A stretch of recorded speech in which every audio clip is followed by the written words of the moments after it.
Gadis Tiongkok ini baru pertama kali ujian di Amerika dan langsung merasa aneh. Ujian matematika boleh pakai kalkulator, bahkan soal kuliahnya lebih mudah dari SMA di Tiongkok. Anehnya, meski ujiannya sangat gampang, teman di belakangnya tetap tak bisa menjawab satu soal pun. Melihat sahabatnya putus asa, Lin menganggap ini ujian biasa dan membantu rekan timnya. Ia cepat mengisi lembar ujian. Sebelum guru menguap, ia mengubah pensil ke mode pulpen, lalu menulis jawaban di penghapus. Di kemasan Jiangxi, ia melihat sekeliling. Saat guru sibuk berkirim pesan, ia menoleh ke sahabatnya. Yakin temannya paham, Lin melepas sepatu kulitnya lalu menaruh penghapus di situ. Segera ia menendang jawaban di dalam sepatu itu. Namun, guru yang bosan mendadak sigap mengawasi. Lin tidak takut, tapi temannya yang penakut malah panik. Alih-alih mengambil jawaban, Yue Guangguang malah buru-buru mengirimkan sepatunya yang bau. Saat guru mau duduk dan melihat sepatu mencolok itu, Yun punya ide. Ia pura-pura kumpulkan jawaban, lalu sigap masukkan kaki ke sepatu itu demi menutupi jejak sahabatnya. Usai kejadian itu, sahabatnya yang biasa di peringkat bawah dapat nilai 4,3. Bantuan Lin membuatnya terharu. Sebagai balas budi, ia mengajak Lin keluar, namun tanpa disadari, ini mengubah nasibnya. Dia mengenalkan Amy ke teman-teman. Jika mau bantu menyontek sekali, mereka dibayar $200. Ada 6 anak kaya di sana. Dengan puluhan ujian, totalnya bisa $100.000. Amy tergiur lalu membuka kursus menyontek bagi anak-anak kaya itu. Namun, memberi jawaban ke banyak orang sekaligus sulit. Berkat kecerdasannya, saat main piano, ia mendapat ide menyontek lewat teknik piano. Ia mengumpulkan anak-anak kaya itu dan membuka kursus piano. Mereka tak perlu mahir bermain, cukup sesore menghafal melodi 4 lagu. Dimulai dengan jari kelingking dan diakhiri dengan sebuah pikiran. Ini adalah B. Bis 5433315. Dengan cara inilah Amy mengatur ABCD. Mereka hanya perlu mengingat 4 gerakan tangan untuk 4 pilihan jawaban, yang berarti mereka sudah mendapatkan semua jawaban soal.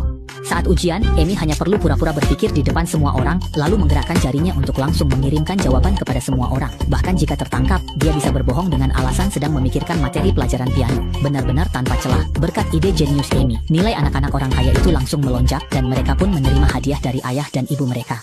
Semester berakhir dan mereka menghadapi ujian akhir penting. Saat mengerjakan soal, Amy merasa ada yang aneh. Ternyata, ujian dibagi tipe A dan B, sehingga soal tiap orang berbeda. Trik Amy pun gagal. Ia mengonfirmasi ke teman-temannya. Ada yang dapat soal 1, ada yang 2. Sisa 40 menit, Amy terpaksa mengerjakan soalnya secepat mungkin lalu langsung berbagi jawaban. Atas isyaratnya, semua siswa tipe soal 1 serempak mengumpulkan jawaban.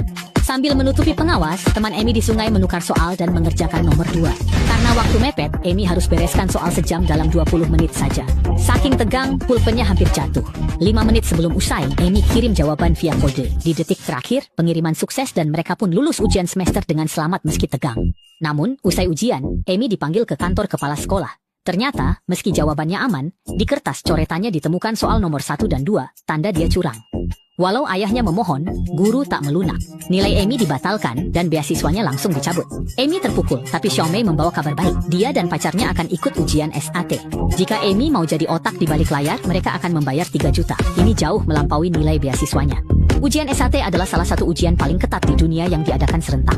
Meski curang terasa mustahil, Amy menyadari celah pada perbedaan waktu antara Philadelphia dan Seattle. Karena Philadelphia 3 jam lebih awal, Amy berencana pergi ke sana untuk mengirimkan jawaban lebih dulu. Namun, karena soal-soal SAT sangat sulit, ia tetap membutuhkan seorang asisten untuk membantunya mengerjakan setengah dari soal tersebut agar aksi kecurangan ini berhasil. Agar cepat, Xiaohei, si jenius lain, jadi pilihan terbaik. Tergiur jutaan, Xiaohei langsung bergabung dengan tim Amy. Mereka harus selesai dalam 1,5 jam. Amy bagian pertama, Xiaohei bagian kedua. Setelahnya mereka harus ingat jawaban, lalu saat istirahat toilet mengirim jawaban ke klien kaya di Seattle via ponsel. Klien hanya perlu bawa pensil 2B wajib ujian. Jawaban dicetak di pensil sebagai kode batang.